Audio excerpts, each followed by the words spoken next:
If the fruits of a particular tree are poisonous, you don't necessarily need to unplug all the fruits of that tree.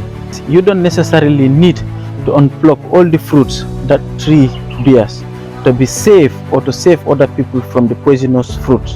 The only thing you need to do to save people and to save yourself from the poisonous fruits or from those poisonous fruits is to cut down the trees from the roots, to kill the tree completely.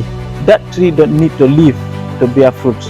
But if the roots are on the ground, that tree can still bear fruits.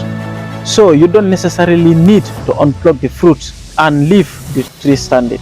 The only thing you need is to uproot the roots of that tree so that the tree cannot stand, talk less of bearing fruits. So it's the same thing like democracy. Democracy is the worst thing that has ever happened to Africans. It's among the most devilish and evil things that has ever happened to Africans. So for Africans to be freely free from the West, the first thing we need to do is to do away with democracy. Democracy has to completely vanish so that we can get back our own ways of leadership. That is the leadership of elders. Places like China knew democracy is not only a system of rule, but a way or a system or a culture of people that they live. So China knew that, and they rejected democracy and continued their own ways of ruling. That is the leadership of elders.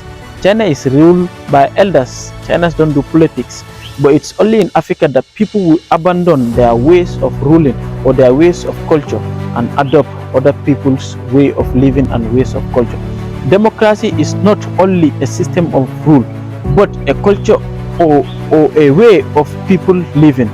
It is not a system of rule.